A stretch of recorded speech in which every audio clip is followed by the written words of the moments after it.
toujours dur de lâcher, mais c'est plutôt une bonne chose et c'est même salvateur. Il y a quelque chose dans ton quotidien de product designer qui est extrêmement frustrant. Quand RGPD ont changé notre approche. Est-ce qu'il ne faut pas un minimum de bagage technique pour installer un CMS?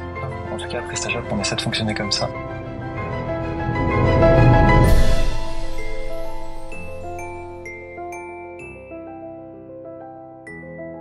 Bonjour et bienvenue dans ce nouvel épisode du calendrier de l'avant du produit. Pour cette seconde édition, j'ai eu le plaisir d'échanger avec 24 nouveaux passionnés que vous découvrirez jour après jour. Et aujourd'hui, le micro est à Guillaume, qui est product designer chez PrestaShop. Salut Guillaume, comment ça va? Salut, ça va et toi? Super, merci. Est-ce que tu peux te présenter en quelques mots? Du coup, moi c'est Guillaume, j'ai 29 ans, je suis nantais et designer produit chez PrestaShop en remote. Donc je bosse de Nantes, l'entreprise est située à Paris. Et du coup, comment t'as commencé dans le produit? J'ai commencé dans le produit, en fait c'est plutôt une évolution. J'étais UX UI, on va dire à mes débuts, et au fur et à mesure de mes expériences pro, et notamment chez Airbus, j'ai évolué vers le produit. C'est quelque chose qui commençait à me titiller pas mal, dans le sens où, par exemple, la construction d'un produit physique tel qu'un avion entraîne la mise en place et la mise en relation de différents outils numériques, et toute cette conception numérique m'a pas mal intéressé, surtout dans le sens où on mettait en relation des objectifs business, des problématiques techniques et des problématiques de conception, que ce soit visuelle, mais aussi pratique. Donc voilà comment j'ai atterri dans le produit. Et du coup, tu faisais du produit dans l'aviation? Un petit peu, ouais, un petit peu. C'est comme ça que j'ai commencé. J'étais surtout sur la partie research au début avec vraiment de l'UX et de la conception centrée utilisateur, et au fur et à mesure des expériences et des rencontres que j'ai fait au sein d'Airbus, j'ai évolué vers de la conception produit, en prenant de plus en plus de charges et d'intérêt sur quels étaient les objectifs business et les enjeux business et tech. Aujourd'hui, tu es à PrestaShop. Est-ce que tu peux expliquer ce que c'est que PrestaShop?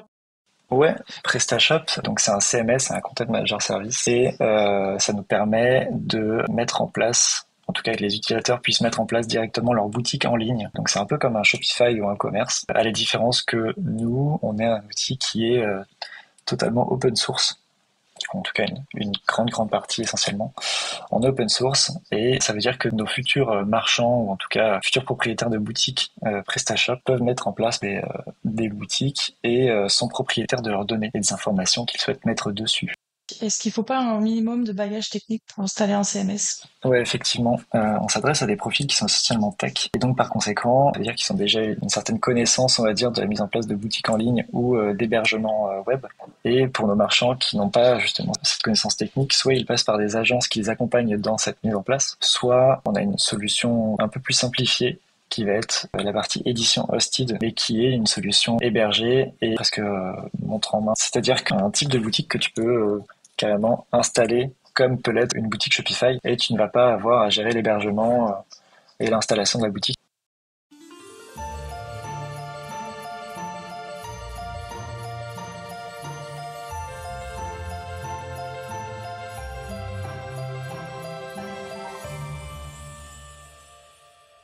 On va passer au module 2, la vision de produit. Est-ce qu'il y a une erreur que tu as appris qui a changé ta façon de faire du produit?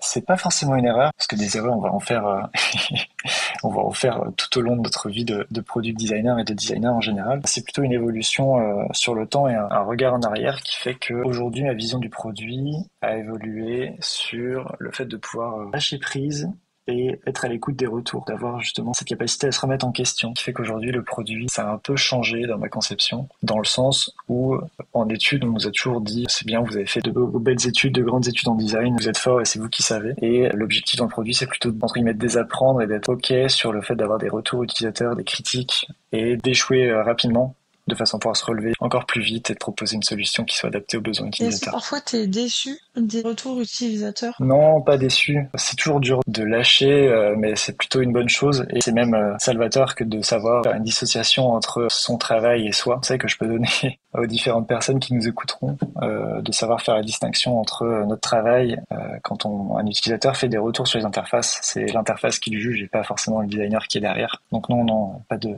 souci là-dessus. Comment les normes RGPD ont changé ton approche du design? Quand RGPD ont changé notre approche dans le sens où, bien évidemment, en Europe, maintenant, on a la chance d'avoir ce RGPD sur la collecte de cookies, la collecte d'informations utilisateurs, et je trouve que ça permet d'avoir une meilleure qualité web dans le sens où on est garant et on doit être respectueux des données que les utilisateurs nous confient et également qu'on collecte. En tout cas, pour moi, c'est la vision que j'en ai, mais le fait d'avoir des contraintes RGPD nous permet d'avoir un web un peu plus propre, un peu plus respectueux, que ce soit vis-à-vis des données, de nos utilisateurs et nous qui offrons un service de qualité. Comment est-ce que tu fais dans tes recherches utilisateurs pour éviter les biais?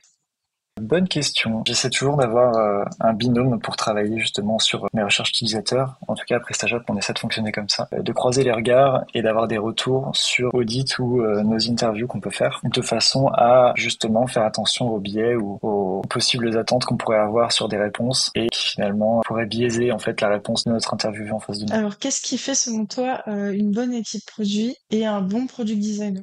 Je pense qu'une bonne équipe produit, c'est une équipe qui est multidisciplinaire, qui est composée de product designers, donc qui ont des dominantes et des mineurs toutes différentes, dans le sens où on peut venir s'aider, s'entraider les uns les autres, et avoir des regards croisés sur les productions qu'on peut faire, notamment sur nos interfaces produits. Pour les qualités d'un product designer, je dirais la remise en question et l'écoute, qui seront salvateurs aussi pour le designer, dans le sens où on va pouvoir écouter les retours de nos confrères et aussi des utilisateurs. Une remise en question dans le sens où effectivement on est professionnel, on a ce savoir-faire, mais on est toujours dans la construction et l'évolution permanente, et nos utilisateurs, comme nos confrères, peuvent nous apporter énormément. Il y a quelque chose dans ton quotidien de product designer qui est extrêmement frustrant. Je dirais qu'il manque toujours de temps. Qu'on aimerait avoir toujours plus de temps pour pouvoir approfondir les choses et aller encore plus loin. Non, plus sérieusement, est-ce qu'il me manque des choses? Est-ce que je suis frustré sur mon quotidien de product designer? Je dirais pas vraiment. Mis à part cette question de temps, c'est vraiment un travail passion pour le coup. Donc non, j'ai pas trop de frustration à ce sujet.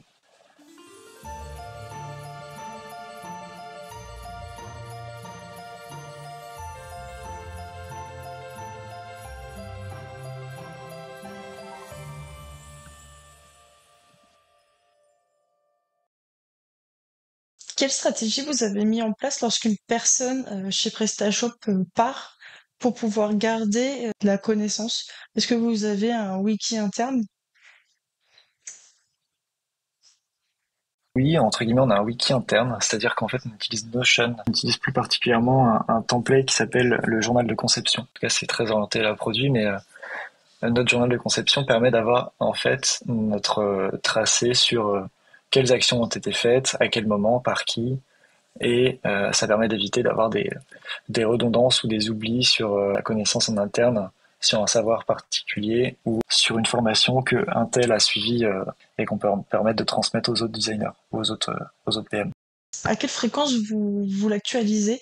Est-ce que vous avez des rituels ou est-ce que c'est quelque chose de automatique après chaque release? C'est un peu quelque chose d'automatique après chaque release, mais en plus de ça, on essaie de l'alimenter presque de façon quotidienne, dans le sens où on est aujourd'hui 15 product designers chez Presta, on est 40 dans l'équipe produit, et pour entre guillemets, le bien de tout le monde, on essaie de l'alimenter assez régulièrement. Et également, on essaie, par des rituels ou des moments de descente d'information, de pouvoir retransmettre l'information à un peu tout le monde, donc des rituels toutes les 2-3 semaines entre designers, mais aussi tous les mois, de façon à ce que tout le monde ait la bonne information et une connaissance, on va dire, assez large des évolutions de produits.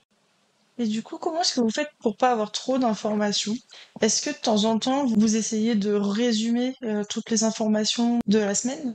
Ouais, c'est ça. C'est-à-dire que lors des rituels, lors des réunions où on se rassemble plusieurs, on essaie de synthétiser l'information, de vulgariser et de mettre ça de façon visuelle pour que tout le monde puisse intégrer et digérer ce qui a été fait et le savoir qui est transmis. Sinon, bien évidemment, ça devient assez compliqué de suivre ce que toutes les tribes et toutes les squads font au même moment et pendant un mois. Ça peut être assez dense, en effet.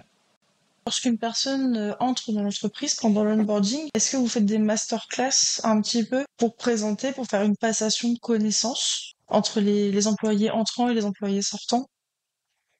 Ouais, alors lorsqu'une personne part de chez PrestaShop, c'est lui qui est en charge de faire, on va dire, la masterclass, ou en tout cas le billet de passation. Donc c'est lui qui est en charge de lister toutes les choses sur lesquelles il travaillait, lui lister toute la partie research et de lui donner tous les liens qui vont être intéressants ou nécessaires. Également, on a une sorte de semaine d'onboarding, si tu veux, où il va passer par toutes les grandes parties de la boîte, tous les grands domaines de l'entreprise, sur l'open source, sur le domaine marchand, sur PrestaShop et sur la PrestaCrew. Comment est-ce que vous vous assurez que tout le monde a le bon niveau de connaissance? Et ça, pour le coup, c'est un peu à la charge de chaque product designer de pouvoir, on va dire, éviter le jargon le plus possible. Et on a également mis en place une équipe du UX Writing, et donc de content, qui permet de travailler sur tout le contenu et la communication qu'on utilise hors PrestaShop pour éviter le jargon interne. Et également en interne de faire attention à ce qu'on utilise les mêmes termes pour désigner les mêmes choses ou de choisir la même langue pour travailler sur les mêmes supports de communication et Et interfaces. du coup, pour terminer cet entretien, est-ce que tu aurais des tips pour mettre en place une documentation interne?